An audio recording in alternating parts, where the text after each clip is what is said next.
संत जना मिल हर जस गायो, कोट जन्म के दुख गवायो, जो चाहत सोई मन पायो, कर कृपा हर नाम दिवायो, सजद सुख हर नाम बढ़ाई, गुर प्रसाद नानक मत पाई, सजद सुख हर नाम बढ़ाई, गुर प्रसाद नानक मत पाई।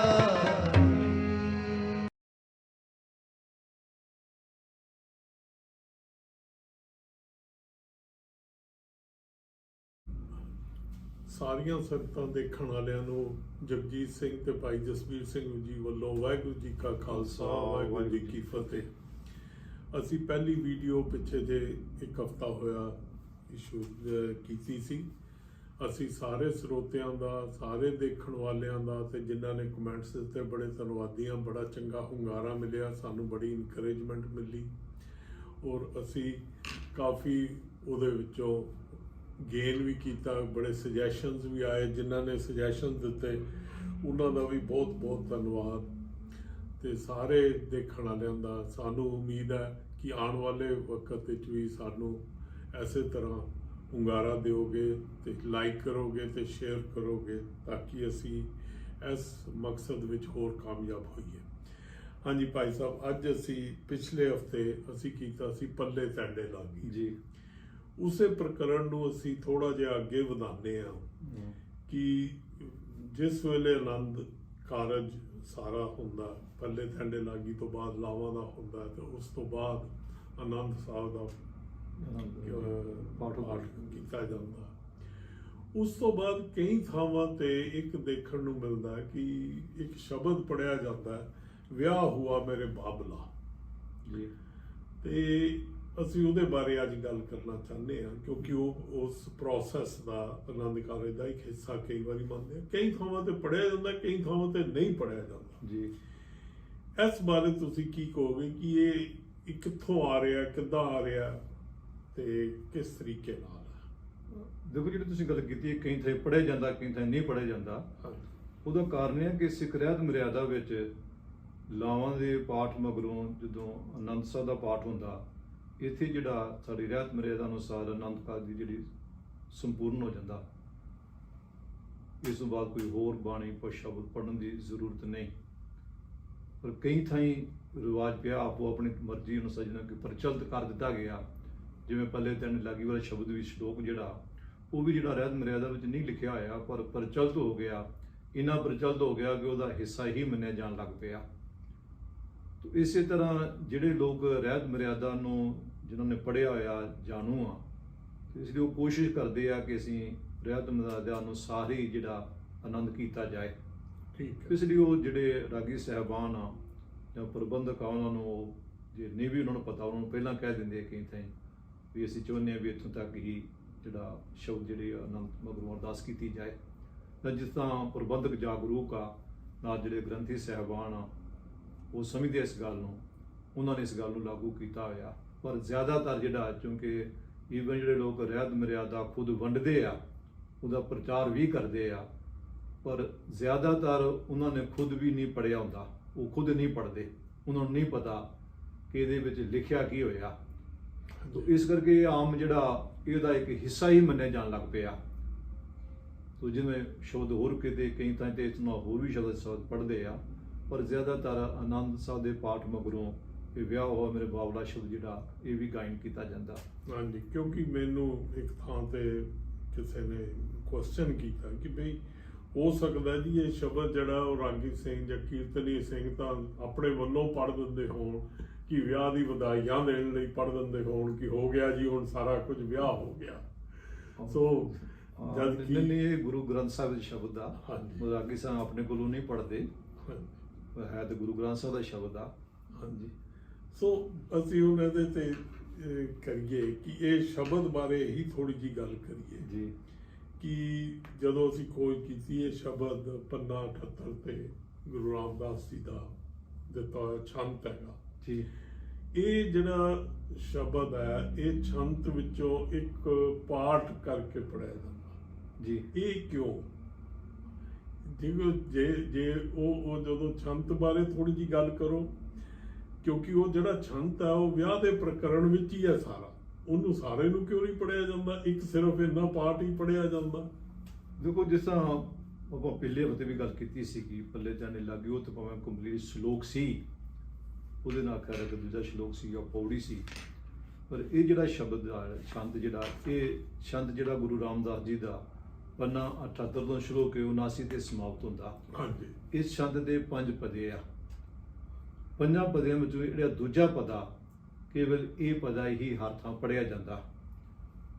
ਇਹਦੇ ਵਿੱਚ ਜਿੱਦਾਂ ਤੁਸੀਂ ਗੱਲ ਕੀਤੀ ਆ ਕਿ ਇਹ ਜਿਹੜਾ ਛੰਦ ਆ ਇਹਦੇ ਚ ਰੂਪਕ ਅਲੰਕਾਰ ਵਰਤਿਆ ਹੋਇਆ।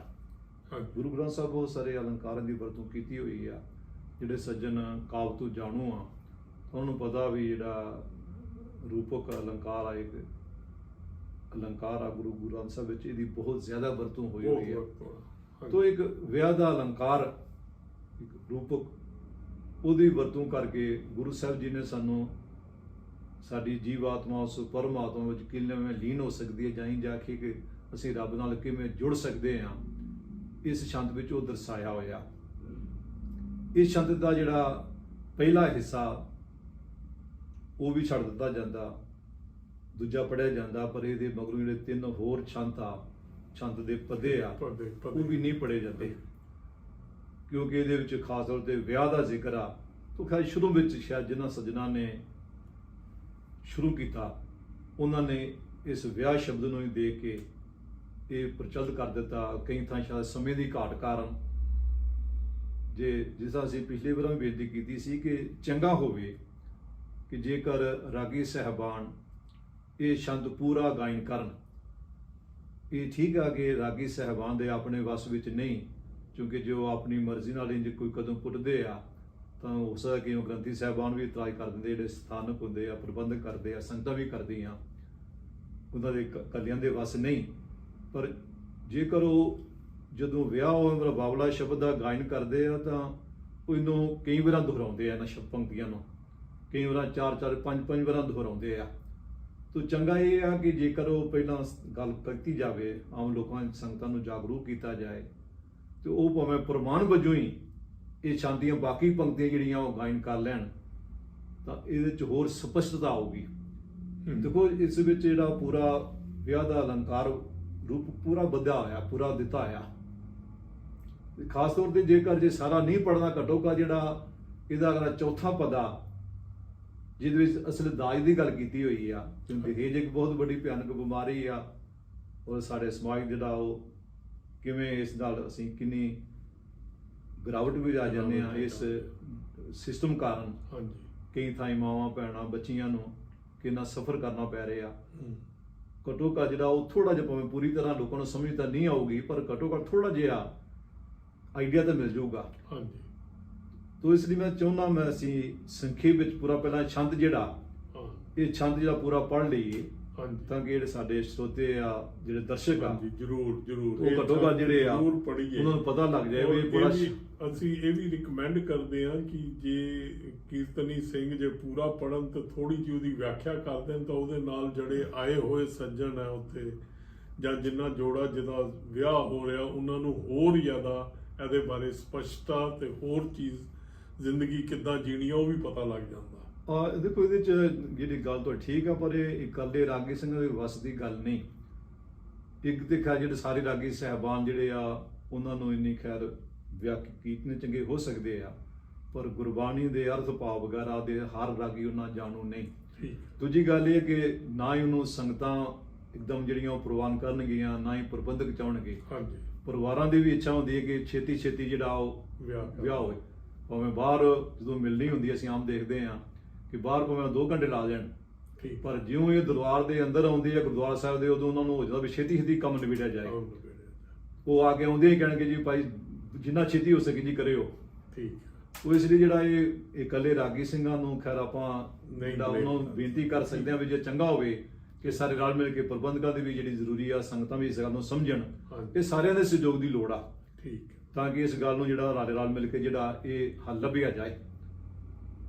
ਤੇ ਜਿਹੜੀ ਜਿਹੜੀ ਤੁਸੀਂ ਇਸ ਪੂਰੇ ਛੰਤ ਬਾਰੇ ਹਾਂ, ਜਿਹੜਾ ਛੰਤ ਮੈਂ ਜਿਹੜਾ ਪਹਿਲਾਂ ਜ਼ਰੂਰ ਜਿਹੜਾ ਮੈਂ ਆਪਣੇ ਦਰਸ਼ਨਾਂ ਤੱਕ ਜਿਹੜਾ ਉਹ ਸਾਰਾ ਛੰਦ ਪੜ੍ਹ ਦੇਵਾਂ, ਹਾਂਜੀ। ਤਾਂ ਕਿ ਅਸੀਂ ਦੇਖ ਸਕੀਏ। ਭਾਵੇਂ ਅਸੀਂ ਸਾਰੀ ਵਿਆਖਿਆ ਤੇ ਦੀ ਨਹੀਂ ਕਰ ਸਕਾਂਗੇ, ਹਾਂਜੀ। ਪਰ ਘੱਟੋ ਘੱਟ ਥੋੜਾ ਆਈਡੀਆ ਜ਼ਰੂਰ ਹੋ ਜਾਊਗਾ। ਹਾਂਜੀ ਆਈਡੀਆ ਸ੍ਰੀ ਰਾਗ ਮਹਿਲਾ ਚੌਥਾ ਘਰ ਦੂਜਾ ਛੰਤ।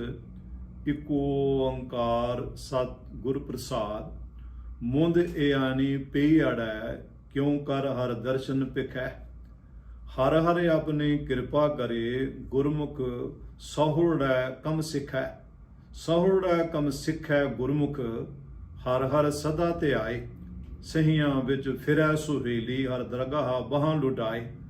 ਲੇਖਾ ਧਰਮ ਰਾਏ ਕੀ ਬਾਕੀ, ਜਪ ਹਰ ਹਰ ਨਾਮ ਕੀ ਰਖੈ। ਮੁੰਦ ਏਆਨੀ ਪਈ ਅੜੈ, ਗੁਰਮੁਖ ਹਰ ਦਰਸ਼ਨ ਦਿਖੈ। ਵਿਆਹ ਹੋਆ ਮੇਰੇ ਬਾਬੂਲਾ, ਗੁਰਮੁਖੀ ਹਰ ਪਾਇਆ। ਅਗਿਆਨ ਅੰਧੇਰਾ ਕਟਿਆ, ਗੁਰ ਗਿਆਨ ਪ੍ਰਚੰਡ ਬਲਾਇਆ। ਬਲਿਆ ਗੁਰ ਗਿਆਨ ਅੰਧੇਰਾ ਬਿਨਸਿਆ, ਹਰ ਰਤਨ ਪਦਾਰਥ ਲਾਦਾ।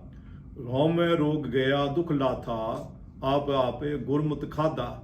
ਅਕਾਲ ਮੂਰਤ ਵਰ ਪਾਇਆ ਬਿਨਾਸ਼ੀ, ਨਾ ਕਦੇ ਮਰੈ ਨਾ ਜਾਇਆ। ਵਿਆਹ ਹੋਆ ਮੇਰੇ ਬਾਬੋਲਾ, ਗੁਰਮੁਖੇ ਹਰ ਪਾਇਆ। ਹਰ ਸਤ ਸਤੇ ਮੇਰੇ ਬਾਬੂਲਾ, ਹਰ ਜਨ ਮਿਲ ਜੰਜ ਸੁਹੰਦੀ। ਪੇਵਗੜੈ ਹਰ ਜਪ ਸੁਹੇਲੀ, ਵੀ ਸਹੁਰੜੈ ਖਰੀ ਸੁਹੰਦੀ। ਸਹੁਰੜੈ ਵਿੱਚ ਖਰੀ ਸੁਹੰਦੀ, ਜਿਨ ਪੇਵਗੜੈ ਨਾਮ ਸੰਭਾਲਿਆ। ਸਭ ਸਫਲਿਓ ਜਨਮ ਤਿਨਾਂ ਦਾ, ਗੁਰਮੁਖ ਜਿਨਾ ਮਨ ਜਿਨ ਪਾਸਾ ਢਾਲਿਆ। ਹਰ ਸੰਤ ਜਨਾ ਮਿਲ ਕਾਰਜ ਸੁਹਿਆ, ਵਰ ਪਾਇਆ ਪੁਰਖ ਆਨੰਦੀ। ਹਰ ਸਤ ਸਤ ਮੇਰੇ ਬਾਬੂਲਾ, ਹਰ ਜਨ ਮਿਲ ਜੰਜ ਸੁਹੰਦੀ। ਹਰ ਪ੍ਰਭ ਮੇਰੇ ਬਾਬੂਲਾ, ਹਰ ਦੇਵੋ ਦਾਨ ਮੈਂ ਦਾਜੋ। ਹਰ ਕਪੜੋ ਹਰ ਸ਼ੋਭਾ ਦੇਵੋ, ਜਿਦ ਸਵਰੈ ਮੇਰਾ ਕਾਜੋ। ਹਰ ਹਰ ਭਗਤੀ ਕਾਜ ਸੁਹੇਲਾ, ਗੁਰ ਸਤਿਗੁਰੂ ਦਾਨ ਦਿਵਾਇਆ। ਖੰਡ ਬ੍ਰਹਮੰਡ ਹਰ ਸ਼ੋਭਾ ਹੋਈ, ਇਹ ਦਾਨ ਨ ਰਲੈ ਰਲਾਇਆ। ਹੋਰ ਮਨਮੁਖ ਦਾਜ ਜੇ ਰਖ ਦਿਖਾਲੈ, ਸੋ ਕੂੜ ਅਹੰਕਾਰ ਕਜ ਪਾਜੋ। ਹਰ ਪ੍ਰਭ ਮੇਰੇ ਬਾਬੂਲਾ, ਹਰ ਦੇਵੋ ਦਾਨ ਮੈਂ ਦਾਜੋ। ਹਰ ਰਾਮ ਰਾਮ ਮੇਰੇ ਬਾਬੋਲਾ, ਫਿਰ ਮਿਲ ਤਨ ਵੇਲ ਵਧੰਦੀ। ਹਰ ਜੁਗਾ ਜੁਗੋ ਜੁਗ ਜੁਗਾ ਜੁਗੋ, ਸਦ ਪੀੜੀ ਗੁਰੂ ਚਲੰਦੀ। ਜੁਗ ਜੁਗ ਪੀੜੀ ਚੱਲੈ ਸਤਿਗੁਰ ਕੀ, ਜਿਨੀ ਗੁਰਮੁਖ ਨਾਮ ਧਿਆਇਆ। ਹਰ ਪੁਰਖ ਨ ਕਬਹੀ ਬਿਨਸੈ ਜਾਵੈ, ਨੇ ਦੇਵੈ ਚੜ੍ਹੈ ਸੁਆਇਆ। ਨਾਨਕ ਸੰਤ ਸੰਤ ਹਰ ਏਕੋ, ਜਪ ਹਰ ਹਰ ਨਾਮ ਸੁਹੰਦੀ। ਹਰ ਰਾਮ ਰਾਮ ਮੇਰੇ ਬਾਬੂਲਾ, ਫਿਰ ਮਿਲ ਤਨ ਵੇਲ ਵਧੰਦੀ। ਇਹ ਜਿਹੜਾ ਛੰਤ ਆ, ਇਹ ਛੰਤ ਦੇ ਜਿਹੜੇ ਇਹ ਪਦੇ ਆ, ਸਾਰੇ ਪਦੇ, ਇਹ ਪਦੇ ਵਿੱਚੋਂ ਕਿਹੜਾ ਇੱਕ ਦੂਜਾ ਪਦਾ ਹੀ ਪੜਿਆ ਜਾਂਦਾ। ਤੋ ਆਪਾਂ ਚੂੰਕਿ ਸਮਾਂ ਆਪਣਾ ਜਿਹੜਾ ਕੋਈ ਸੀਮਤ ਹੁੰਦਾ, ਅਸੀਂ ਸਾਰੇ ਛੰਤ ਦੀ ਵਿਆਖਿਆ ਤਾਂ ਨਹੀਂ ਕਰ ਸਕਾਂਗੇ, ਤੇ ਕੇਵਲ ਜਿਹੜਾ ਪੜਿਆ ਜਾ ਰਿਹਾ, ਹਾਂਜੀ ਉਸੇ ਦੀ, ਤੇ ਆਪਾਂ ਉਸੇ ਦੀ ਜਿਹੜੀ ਆ ਉਹ ਆਪਣੇ ਦਰਸ਼ਨਾਂ ਤੱਕ ਇਹ ਅਤੇ ਦੱਸਣਾ ਜ਼ਰੂਰੀ ਹੈ ਕਿ ਇਹ ਜਿਹੜਾ ਜੀ ਛੰਤ ਹੈ, ਇਹਦੇ ਵਿੱਚ ਜਿੱਦਾਂ ਭਾਈ ਸਾਹਿਬ ਨੇ ਪਹਿਲੇ ਦੱਸਿਆ, ਬਿਲਕੁਲ ਅਲੰਕਾਰ, ਸਾਰੇ ਵਿਆਹ ਦਾ ਅਲੰਕਾਰ ਹੈ। ਉਹਦੇ ਵਿੱਚ ਜੰਜ ਦਾ, ਈਵਨ ਦਾਜ ਦਾ, ਹਰ ਚੀਜ਼ ਦਾ ਉਹਨਾਂ ਨੇ ਅਲੰਕਾਰ ਯੂਜ਼ ਕਰਕੇ ਉਹਦੇ ਕਿਸ ਤਰੀਕੇ ਦਾ ਹੈਗਾ, ਉਹਦੇ ਨਵੇਂ ਮੀਨਿੰਗ ਦੇ ਕੇ ਗੁਰੂ ਮਹਾਰਾਜ ਨੇ ਸਾਨੂੰ ਇੱਕ ਵਿਆਹ ਦੀ ਪ੍ਰਥਾ ਪੂਰੀ ਸਮਝਾਉਣ ਦੀ ਕੋਸ਼ਿਸ਼ ਕੀਤੀ। ਜਿਹੜਾ ਪਹਿਲਾ ਜਿਹੜਾ ਇਹਦੇ ਚ ਜਿਹੜਾ ਛੰਦ ਦਾ ਪਹਿਲਾ ਪਦਾ, ਉਹ ਦੱਸਿਆ ਹੋਇਆ ਕਿ ਜਿਹੜੇ ਜੀਵ ਇਸਤਰੀ ਆ, ਚਾਹੇ ਇਸਤਰੀ ਆ ਚਾਹੇ ਪੁਰਸ਼ ਆ, ਕਿ ਉਹ ਪ੍ਰਭੂ ਨੂੰ ਕਿਵੇਂ ਮਿਲ ਸਕਦਾ, ਸਚਿਆਰ ਕਿਵੇਂ ਬਣ ਸਕਦਾ। ਦੂਜੇ ਸ਼ਬਦਾਂ ਵਿੱਚ ਜਿਹੜਾ ਸਾਡੇ ਜੀਵਨ ਦਾ ਮਕਸਦ ਆ, ਇਸ ਮਕਸਦ ਨੂੰ ਕਿਵੇਂ ਪਾ ਸਕਦੇ ਆ। ਫਿਰ ਦੱਸਿਆ ਆ ਕਿ ਅਸੀਂ ਗੁਰੂ ਦੁਆਰਾ ਇਸ ਮਕਸਦ ਨੂੰ ਹਾਸਲ ਕਰ ਸਕਦੇ ਆ। ਦੂਜਾ ਜਿਹੜਾ ਪਦਾ, ਇਹਦੇ ਵਿੱਚ ਦੱਸਿਆ ਕਿ ਮੇਰਾ ਉਹਦੇ ਨਾਲ ਮਿਲਾਪ ਹੋ ਗਿਆ, ਵਿਆਹ ਹੋ ਗਿਆ। ਕਿਵੇਂ ਹੋਇਆ? ਇਹ ਦੱਸਿਆ ਕਿ ਗੁਰੂ ਦੁਆਰਾ ਹੋਇਆ। ਗੁਰੂ ਦੁਆਰਾ ਕਿਵੇਂ ਹੋਇਆ, ਗੁਰੂ ਨੇ ਕਿਵੇਂ ਸਹਾਇਤਾ ਕੀਤੀ, ਗੁਰੂ ਦਾ ਕੀ ਪਾਰਟ ਆ, ਇਹਦੇ ਵਿੱਚ ਉਹ ਜ਼ਿਕਰ ਆ। ਤੀਜੀ ਵੀ ਫਿਰ ਦੱਸਿਆ ਹੋਇਆ ਕਿ ਜਿਵੇਂ ਵਿਆਹ ਵਿੱਚ ਜਿਹੜਾ ਲੜਕਾ ਉਹ ਜਨੇਤ ਨਾਲ ਜੰਜ ਦੇ ਨਾਲ ਆਉਂਦੀ ਆ, ਜੰਜ ਆਉਂਦੀ ਆ, ਤੇ ਉਹਦਾ ਫਿਰ ਰੂਪ ਦੱਸੇ, ਜਿਹੜੇ ਰੂਪ ਬਿਆਨ ਕੀਤਾ ਆ ਕਿ ਇਹ ਜਿਹੜੇ ਜੰਜ, ਜਿਹੜੇ ਜੰਜ ਨਾਲ ਲਾੜੇ, ਜਿਹੜੇ ਲਾੜੇ ਦੇ ਨਾਲ ਜਿਹੜੇ ਜਾਂਝੀ ਆ, ਉਹ ਗੁਰਮੁਖ ਜਾਨਾ ਸਤਸੰਗੀ ਆ, ਹਾਂਜੀ ਇਹਨਾਂ ਨੇ ਵੀ ਸਹਾਇਤਾ ਕੀਤੀ। ਜਿਵੇਂ ਅਸੀਂ ਆਮ ਅਰਦਾਸ ਵੀ ਕਰਦੇ ਨਾ, ਸਹੀ ਪਿਆਰੇ ਮੇਲ ਜਿਨ੍ਹਾਂ ਮਿਲਿਆ ਤੇਰਾ ਨਾਮ ਚਿਤ ਆਵੈ। ਹਾਂਜੀ ਇੱਥੇ ਉਸੇ ਭਾਵ ਨੂੰ ਜਿਹੜਾ ਸਾਡੇ ਅਰਦਾਸ ਵਿੱਚ ਦਰਸਾਇਆ ਹੈ ਕਿ ਇਹ ਜਿਹੜੇ ਸੱਜਣ ਆ, ਸਤਸੰਗੀ ਆ, ਗੁਰਮੁਖ ਪਿਆਰੇ ਰੂਹਾਂ, ਇਹਨਾਂ ਨਾਲ ਵੀ ਮਿਲਿਆ, ਇਹਨਾਂ ਦੀ ਸੰਗਤ 'ਚ ਉੱਠੇ ਬੈਠੇ, ਇਹਨਾਂ ਤੋਂ ਪ੍ਰੇਰਨਾ ਲਈ ਉਤਸ਼ਾਹ ਮਿਲਿਆ। ਉਹ ਫਿਰ ਚੌਥੇ ਵਿੱਚ ਦੱਸਿਆ ਹੋਇਆ ਕਿ ਵਿਆਹ ਮਗਰੋਂ ਜਿਵੇਂ ਦਹੇਜ ਦੀ ਪ੍ਰਥਾ, ਇੱਥੇ ਹੁਣ ਮੰਗ ਕੀਤੀ ਗਈ ਹੈ ਕਿ ਮੈਂ ਬਾਬਲ ਤੇ ਤੋਂ ਦਾਜ ਮੰਗਦਾ ਜਾਂ ਮੰਗਦੀ ਹਾਂ। ਕਿਹੜਾ ਦਾਜ? ਹਰ ਪ੍ਰਭੂ ਦਾ ਨਾਮ। ਔਰ ਫਿਰ ਅਖੀਰਲੇ ਚੰਦ ਜਿਹੜਾ ਹਿੱਸਾ ਦਾ ਪਤੇ ਦਾ ਕਿ ਸੰਤਾਨ, ਵਿਆਹ ਮਗਰੋਂ ਸੰਤਾਨ ਦੀ ਉਤਪਤੀ ਹੋਣਾ ਸੁਭਾਵਿਕ ਆ, ਇਹਦਾ ਹਿੱਸਾ ਇਹ ਦੱਸਿਆ। ਜਿਹੜੇ ਇਸ ਵਿਆਹ ਦਾ, ਇਸ ਮਿਲਾਪ ਦਾ ਜਿਹੜਾ ਸੰਤਾਨ ਦਾ ਰੂਪ ਆ, ਉਹ ਕੀ ਆ? ਉਹ ਰੂਪ ਆ ਜਦੋਂ ਉਹ ਇਸ ਨਾਮ ਦੀ ਦਾਤ ਨੂੰ ਹਾਸਲ ਕਰ ਫਿਰ ਅਗਾਂਹ ਉਹ ਵੰਡਦਾ, ਜਿਹਨੂੰ ਆਖਿਆ ਆਪ ਜਪੈ ਅਵਨਾ ਨਾਮ ਜਪਾਵੈ। ਤੋ ਇਹਨੂੰ ਆਖਿਆ ਇਹ ਪੀੜ੍ਹੀ ਜਿਹੜੀ ਆ ਹਮੇਸ਼ਾ ਚਲਦੀ ਰਹਿੰਦੀ ਆ। ਸੰਤਾਨ ਦੇ ਦੋ ਰੂਪ ਆ, ਨਾਦੀ ਅਤੇ ਬਿੰਦੀ। ਹਾਂਜੀ ਜਿਹੜੀ ਬਿੰਦੀ ਅਸੀਂ ਜੋ ਸਾਡੇ ਜਿਨ੍ਹਾਂ ਘਰ ਅਸੀਂ ਜਨਮ ਲੈਂਦੇ ਆ, ਅਸੀਂ ਬਿੰਦੀ ਸੰਤਾਨ ਕਹਾਉਂਦੇ ਆ। ਜਿਹੜੀ ਨਾਦੀ ਆ, ਜਿਹੜੇ ਗੁਰੂ ਅਤੇ ਸਿੱਖ ਦਾ ਜਿਹੜਾ ਸੰਬੰਧ ਆ, ਜਿਹਦਾ ਗੁਰਬਾਣੀ ਵਿੱਚ ਗੁਰੂ ਅੰਗਦ ਸਾਹਿਬ ਨੂੰ ਗੁਰੂ ਨਾਨਕ ਸਾਹਿਬ ਦਾ ਪੁੱਤਰ ਆਖਿਆ ਆ, ਗੁਰੂ ਅਮਰਦਾਸ ਨੂੰ ਪੁੱਤਰ ਆਖਿਆ ਆ। ਤੋ ਬਿੰਦੀ ਪੁੱਤਰ ਨਹੀਂ, ਉਹ ਨਾਦੀ ਪੁੱਤਰ ਦੇ ਰੂਪ ਵਿੱਚ ਦਰਸਾਇਆ ਆ। ਤੋ ਇਸ ਤਰ੍ਹਾਂ ਪੂਰੇ ਛੰਦ ਵਿੱਚ ਇਹ ਚੀਜ਼ ਦਰਸਾਈ ਹੋਈ ਆ। ਤੋ ਅਸੀਂ ਜਦੋਂ ਵੀ ਕੋਈ ਸ਼ਬਦ ਜਾਂ ਇਵਨ ਛੰਦ ਵੀ ਜਿਹੜਾ, ਜਦੋਂ ਅਸੀਂ ਉਹਦਾ ਇੱਕ ਪਦਾ ਜਾਂ ਦੋ ਪਦੇ ਪੜ੍ਹਦੇ ਆ, ਪਰ ਉਹ ਜੋ ਉੱਥੇ ਕੰਪਲੀਟ ਇੱਕ ਮੁਕੰਮਲ ਨਕਸ਼ਾ ਬਣਿਆ ਹੁੰਦਾ, ਉਹ ਅਸੀਂ ਜਿਹੜਾ ਖੁੰਝਾ ਲੈਂਦੇ ਆ। ਜਦੋਂ ਅਸੀਂ ਪਾਰਸ਼ਲੀ ਪੜ੍ਹਦੇ ਹਾਂ ਜਾਂ ਵਿੱਚੋਂ ਇੱਕੋ ਪਦਾ ਕੱਢ ਕੇ ਪੜ੍ਹ ਲੈਂਦੇ ਹਾਂ, ਅਸੀਂ ਉਹਦਾ ਮੇਨ ਸੈਂਸ ਗਵਾ ਲੈਂਦੇ ਹਾਂ। ਇਹਦੇ ਵਿੱਚ ਇਸ ਲਈ ਅਸੀਂ ਵਾਰ-ਵਾਰ ਜਿਹੜਾ ਇਹ ਸਾਰਿਆਂ ਨੂੰ ਪ੍ਰੇਰਨਾ ਕਰਦੇ ਹਾਂ ਕਿ ਵਿਰਾਗੀ ਸਾਹਿਬਾਨ, ਦਸਗ੍ਰੰਥੀ ਸਾਹਿਬਾਨ ਨੂੰ ਨਹੀਂ ਬਲਕਿ ਪ੍ਰਬੰਧਕਾਂ ਨੂੰ ਵੀ, ਸੰਗਤਾਂ ਨੂੰ ਵੀ ਇਹ ਬੇਨਤੀ ਕਰਦੇ ਹਾਂ ਕਿ ਥੋੜਾ ਸਾਨੂੰ ਸਮਾਂ ਜਿਹੜਾ ਘੱਟੋ ਘੱਟ ਉਹ ਆਨੰਦ ਆਪਣੀ ਜ਼ਿੰਦਗੀ ਦਾ ਬੜਾ ਅਹਿਮ ਸਾਡਾ ਸੰਸਕਾਰ ਆ, ਉਹਦੇ ਵਿੱਚ ਅਸੀਂ ਹੋਰ ਇੰਨਾ ਸਮਾਂ ਅਸੀਂ ਜਿਹੜਾ ਉਹ ਬਾਹਰ ਕਈ ਵਾਰ ਅਸੀਂ ਗੱਪਾਂ ਮਾਰਦੇ ਹਾਂ, ਗੁਜ਼ਾਰ ਦਿੰਦੇ ਹਾਂ, ਜਾਂ ਦਲੇ ਮੁੜ ਕੇ ਥੱਲੇ ਗੱਪਾਂ ਮਾਰਦੇ ਹਾਂ, ਹੋਰ ਗੱਲਾਂ ਬਾਤਾਂ ਕਰਦੇ ਹਾਂ। ਤਾਂ ਘੱਟੋ ਘੱਟ ਜਿਹੜਾ ਦਰਬਾਰ ਹਾਲ ਵਿੱਚ ਜਿਹੜਾ ਅਸੀਂ ਸਮਾਂ ਰੱਖੀਏ, ਸਹਿਜ ਰੱਖੀਏ ਕਿ ਬੜੇ ਅਸੀਂ ਆਨੰਦ ਨੂੰ, ਸਾਡੇ ਤੇ ਆਨੰਦ ਕਿਹਾ ਜਾਂਦਾ ਇਹਨੂੰ। ਸਾਡੀ ਜਿਹੜੀ ਸ਼ਬਦਾਵਲੀ ਆ ਉਹ ਵਿਆਹ ਨਹੀਂ ਬਲਕਿ ਆਨੰਦ ਆ। ਉਦੋਂ ਮੈਂ ਕੋਈ ਕਾਰਜ ਸ਼ਬਦ ਲਾ ਦਿੰਦੇ ਆ, ਪਰ ਉਹ ਆਨੰਦ ਆਪਣੇ ਆਪ ਵਿੱਚ ਪਤਾ, ਆਨੰਦ ਦੀ ਰਸਮ ਜਿਹੜੀ ਆ। ਤੋ ਇਹਦੇ ਵਿੱਚ ਸਾਨੂੰ ਆਨੰਦ ਦੀ ਸਹਿਜ ਦੀ ਲੋੜ ਆ। ਉੱਥੇ ਆ ਕੇ ਜਿਹੜਾ ਸਾਰੀ ਜਿਹੜੀ ਕਾਲਾ ਪਾਉਣਾ, ਉੱਥੇ ਆ ਕੇ ਅਸੀਂ ਜਿਹੜਾ ਉਹ ਪੂਰਾ ਕਰਦੇ ਹਾਂ। ਤੋ ਚੰਗਾ ਹੋਵੇ ਜੇ ਟਾਈਮ ਉਹ ਥੋੜਾ ਜਿਹੜਾ ਅਸੀਂ ਸਮਾਂ ਲਈਏ ਤਾਂ ਕਿ ਰਾਗੀ ਸਾਹਿਬਾਨ ਵੀ ਉਹ ਜਿਹੜਾ ਆਰਾਮ ਨਾਲ ਇਸ ਸ਼ਬਦਾਂ ਦਾ ਗਾਇਨ ਕਰ ਸਕਣ। ਜਿਹੜੇ ਕੋਈ ਯੋਗ ਰੱਖਦੇ, ਯੋਗਤਾ ਹੈ, ਤਾਂ ਘੱਟੋ ਘੱਟ ਥੋੜਾ ਜਿਹਾ ਇਹਨੂੰ ਥੋੜਾ ਐਕਸਪਲੇਨ ਕਰ ਦੇਣ, ਵਿਆਖਿਆ ਕਰ ਦੇਣ ਤਾਂ ਹੋਰ ਵੀ ਚੰਗਾ। ਹੁਣ ਸਾਡੇ ਜਿਹੜਾ ਕਿ ਰਸਮ ਬਣ ਗਈ ਆ ਕਿ ਬਸ ਪੜ੍ਹਨ ਵਾਲਿਆਂ ਪੜ੍ਹ ਦੇਣਾ, ਜਿੱਦਾਂ ਦੂਜਿਆਂ ਵੀ ਸੀ, ਦੂਜਿਆਂ ਨੂੰ ਕਹਿੰਦੇ ਆ ਕਿ ਉਹ ਪੜ੍ਹ ਦਿੰਦੇ ਆ ਜੀ, ਉਹ ਪਤਾ ਨਹੀਂ ਹੁੰਦਾ ਕੀ ਪੜ੍ਹਦੇ ਆ। ਸਾਡੇ ਵਿੱਚ ਵੀ ਉਹੀ ਜਿਹੜਾ ਭਾਵ ਆ ਗਿਆ। ਤੋ ਮੈਂ ਚਾਹਾਂਗਾ ਕਿ ਜਿਹੜਾ ਇਹ ਜਿਹੜਾ ਪਤਾ ਹੈ ਐਟਲੀਸਟ ਉਹਦੀ ਥੋੜੀ ਜਿਹੀ ਡਿਟੇਲਡ ਵਿਆਖਿਆ ਜੀ ਜ਼ਰੂਰ ਕਰੋ। ਹਾਂ, ਵਿਆਹ ਹੁਆ ਮੇਰੇ ਬਾਬਲਾ। ਹਾਂ, ਜਿਹੜਾ ਸ਼ੁਰੂ ਹੁੰਦਾ ਹੈ ਦੂਜਾ ਪਦੇ ਦਾ ਪਹਿਲੀਆਂ ਪੰਕਤੀਆਂ, ਵਿਆਹ ਹੋਆ ਮੇਰੇ ਬਾਬੁਲਾ ਗੁਰਮੁਖੇ ਹਰ ਪਾਇਆ, ਕਿ ਇਹ ਮੇਰੇ ਬਾਬੁਲ, ਇਹ ਮੇਰੇ ਪਿਤਾ, ਪ੍ਰਭੂ ਨਾਲ ਮਾਲਕਨ ਮੇਰਾ ਵਿਆਹ ਹੋ ਗਿਆ। ਤੇ ਵਿਆਹ ਹੋਣ ਤੋਂ ਬਾਅਦ ਮੈਨੂੰ ਉਹਦਾ ਮਿਲਾਪ ਹਾਸਲ ਹੋ ਗਿਆ, ਮੈਨੂੰ ਉਹਦਾ ਜੁੜਨ ਦਾ ਸੁਭਾਗ ਨਸੀਬ ਹੋ ਗਿਆ। ਪਰ ਹੁਣ ਨਸੀਬ ਕਿਵੇਂ ਹੋਇਆ, ਵਿਆਹ ਹੋਇਆ ਕਿਵੇਂ, ਮਿਲਿਆ ਕਿਵੇਂ? ਤੋ ਕਹਿੰਦੇ ਆ ਗੁਰਮੁਖੇ ਹਰ ਪਾਇਆ। ਗੁਰਮੁਖੇ ਗੁਰੂ ਦੁਆਰਾ, ਗੁਰੂ ਰਾਹੀਂ, ਮੈਂ ਗੁਰੂ ਰਾਹੀਂ ਗੁਰੂ ਵਿਚੋਲਾ ਬਣਿਆ। ਗੁਰੂ ਦੀ ਵਿਚੋਲਗੀ ਨਾਲ ਮੈਨੂੰ ਉਹਦੇ ਨਾਲ ਜੁੜਨ ਦਾ ਸੁਭਾਗ ਨਸੀਬ ਹੋਇਆ। ਫਿਰ ਅਗਲੀ ਪੰਕਤੀ ਦੇ ਅਗਿਆਨ ਅੰਧੇਰਾ ਕਟਿਆ, ਗੁਰ ਗਿਆਨ ਪ੍ਰਚੰਡ ਬੁਲਾਇਆ। ਗੁਰੂ ਵਿਚੋਲੇ ਨੇ ਮਿਲਾਪ ਕਰਾਇਆ ਕਿਵੇਂ? ਤੋ ਫਿਰ ਉਹਦੇ ਬਾਰੇ ਦੱਸਦੇ ਆ ਕਿ ਗੁਰੂ ਨੇ ਜਦੋਂ ਗੁਰੂ ਨਾਲ ਮਿਲੇ, ਗੁਰੂ ਦੀ ਸ਼ਰਨ ਵਿੱਚ ਆਏ, ਤਾਂ ਗੁਰੂ ਦੀ ਮੱਤ ਲਈ ਗੁਰੂ ਕੀ ਬਾਣੀ ਨੂੰ ਸਹਿਜ ਨਾਲ, ਧਿਆਨ ਨਾਲ ਪੜ੍ਹਿਆ, ਵਿਚਾਰਿਆ, ਸਮਝਿਆ, ਉਹਨੂੰ ਅਪਣਾਇਆ।